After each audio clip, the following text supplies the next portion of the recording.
बहुत सारे नेताओं का चुनाव के समय में आना जाना लगा रहता है, लेकिन बिहार की जनता वो 1990 से 2005 के बीच खौफनाक मंजर वाली सरकार को नहीं आने देना चाहेगी किसी भी कीमत पर।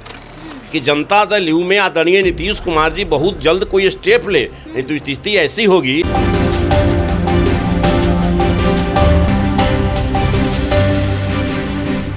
नमस्कार, आप देख रहे हैं रबसी लाइव न्यूज़ और आपके साथ मैं हूं निधि सिंह।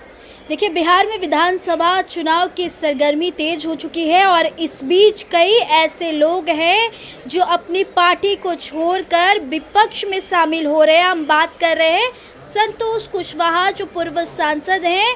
उन्होंने जेडीयू का दामन छोड़कर अब आरजेडी में जा रहे हैं। ऐसे में कई लोग ये सवाल करते हैं कुशवाहा के असली नेता कौन है। सीधे जुड़ेंगे आरएलएम से मुख्य प्रवक्ता हैं रामपुकार सिन्हा जी। पहले तो बहुत शुक्रिया, धन्यवाद आपको भी नहीं। कैसे देख रहे हैं पूरी जो अभी बिहार विधानसभा चुनाव, सीट शेयरिंग, टिकट को लेकर के तमाम चीज़ों को कैसे देख रहे हैं आप? देखिए, चुनाव के समय में जो परिस्थिति उत्पन्न होती है, बहुत सारे नेता कार्यकर्ता की इच्छा रहती है कि मैं भी चुनाव लड़ूं, लेकिन गठबंधन के दौर में एनडीए में 5 पार्टी है और महागठबंधन में 6 पार्टी है, तो उसमें तो एक एक पार्टी का ही ना कोई प्रत्याशी लड़ेगा। 4 पार्टी तो नहीं ही लड़ पाएंगे, उधर से 5 पार्टी भी नहीं लड़ पाएंगे। तो उस परिस्थिति में बहुत सारे नेताओं का चुनाव के समय में आना जाना लगा रहता है। लेकिन उपेंद्र कुशवाहा को कुशवाहा समाज के एक अच्छे नेता माने जाते हैं, तो इनके समाज के कई ऐसे नेता हैं। पूर्व सांसद संतोष कुशवाहा जी को देखिए, आज आरजेडी का दामन थाम लिए है।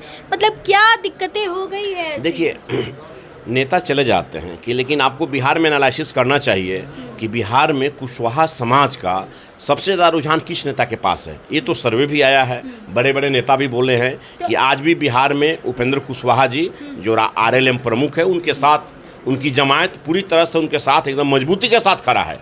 और आने वाले विधानसभा चुनाव में भी आदरणीय उपेंद्र कुशवाहा जी के साथ पूरी जमायत, जो दलित, महादलित, पिछड़ा, अति पिछड़ा, लौकुश समाज, प्रबुद्ध स्वर्ण समाज और अल्पसंख्यक समाज, सभी लोग उपेंद्र कुशवाहा जी को ओबीसी में आदरणीय नीतीश कुमार जी के बाद एक बड़ा चेहरा मानते हैं। लेकिन कहीं ना कहीं उनको नाराजगी हुई, तब तो ये आप लोगों को छोड़कर आरजेडी में जाके मिल गए। देखिए, ये तो जनता दल यूनाइटेड का मामला है और हमारे नेता बार बार बोल भी रहे हैं। आप भी बोलते हैं 243 सीटों पर मैं चुनाव लड़ रहा हूँ, कुछ सीटों पर नहीं लड़ रहा हूँ। तो आपके जनता दल यूनाइटेड की बात है, तो गठबंधन में तो आप लोग साथ ही हैं। नहीं, बिल्कुल हम लोग साथ हैं, हर पार्टी के लोग साथ हैं। अगर कोई पार्टी मतलब हमारे एनडीए गठबंधन से दूसरे गठबंधन में जाते हैं तो मेरे लिए भी दुख की बात है। लेकिन हमें सोचना चाहिए कि क्या परिस्थिति हुई, उन पार्टी के शीर्षस्थ नेताओं को भी सोचना चाहिए।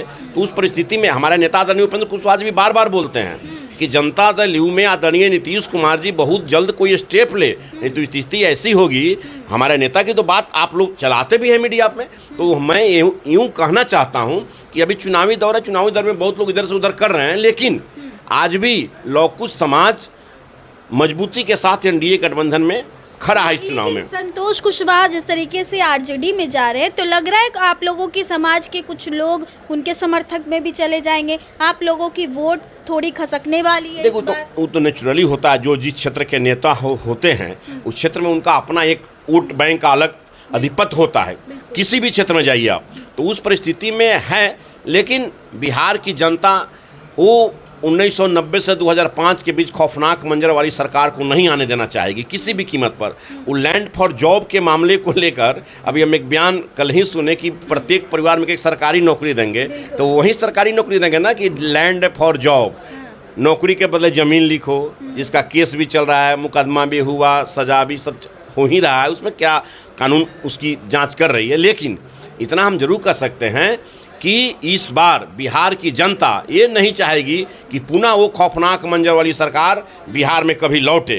कारण कि एक समय था कि पूरे बिहार के, आप पत्रकार हैं, जरा याद कीजिए, आज हम लोगों से आप इंटरव्यू ले रहे हैं, उस समय आपकी ये हिम्मत नहीं थी कि किसी भी राजनेता के सामने जाकर इंटरव्यू ले और उनके निगेटिव कोई एक्टिविटीज़ उसको बतावे। याद कीजिए, सिवान में राजदेव रंजन पत्रकार की दिन दहाड़े उसकी हत्या हो गई थी।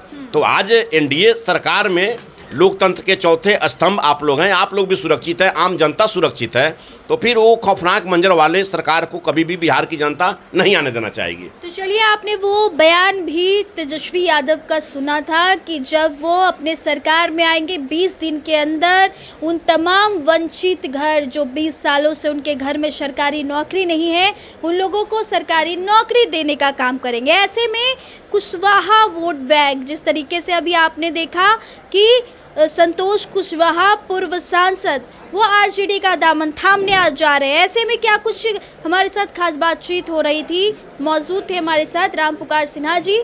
आपको क्या लगता है, कमेंट में अपनी राय ज़रूर दें। बहुत बहुत शुक्रिया।